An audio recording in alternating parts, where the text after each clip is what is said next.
The Lord be with you. And with your spirit. A reading from the Holy Gospel according to Matthew. Glory to you, O Lord. When Jesus came to the territory of the Gadarenes, two demoniacs were coming forth from the tomb and met him. They were so savage that no one could travel by that road.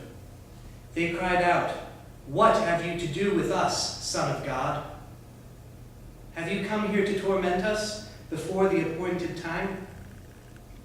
Some distance away, a herd of many swine was feeding. The demons pleaded with him, "If you drive us out, send us into the herd of swine." And he said to them, "Go then." They came out and entered the swine, and the whole herd rushed down the steep bank into the sea, where they drowned. The swineherders ran away, and when they came to the town, they reported everything, including what had happened with the demoniacs. Thereupon the whole town came out to meet Jesus, and when they saw him, they begged him to leave their district. The word of the Lord. Praise to you, Lord Jesus Christ. Gospel of the Lord.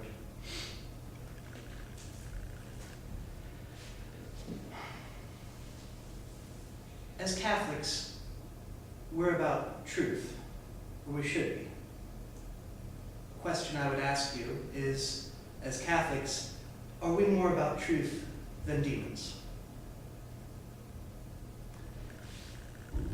In our lives, we're surrounded by truth.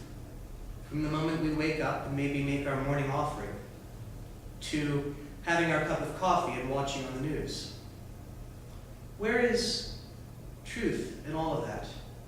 How are you recognizing the string that ties your entire life together in the simplest emotions? I was working once with a youth group, and youth, they're given to be a little contrary. You tell them to do one thing, nuh-uh, right off the bat.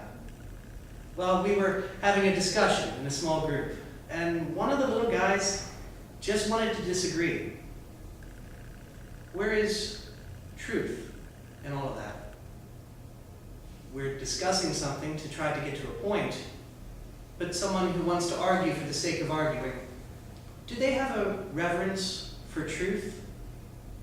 That string that unites us with God, the reason why we're living, the purpose in everyday life.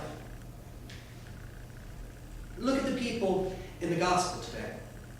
When they heard that Jesus performed a miracle, and boy, was it miraculous. I like to think of it more in terms of Hollywood. Casting the demons out into the swine, panoramic shot of the swine herd going off the cliff, and then you're down there among them, and you're running into the water, contorted demoniacs there lying on the ground, pea soup and everything. This was a miracle. This was a huge action. But the people of the village, they wanted him to leave.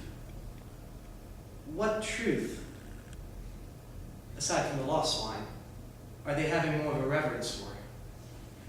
Where is the truth in that?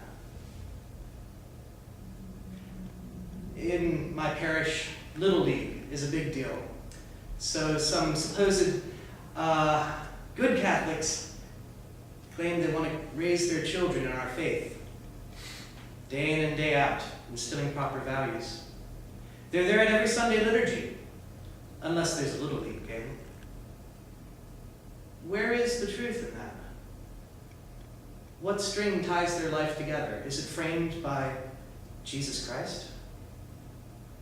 I guess we turn to the heroes of our gospel today, the demoniacs. Let's pan back into the Hollywood scene. There we have the contorted demoniacs, pea soup on the ground and everything. And their first greeting, Son of God, they recognize the truth. They name it for what it is. They're standing face to face with truth himself, the string that unites the entire universe together. If even the demons can say, Son of God, That's recognizing his authority. What are we called to as Catholics to show the truth of our faith in a truly united person, where we can baptize every action and frame it with Jesus Christ, the Son of God?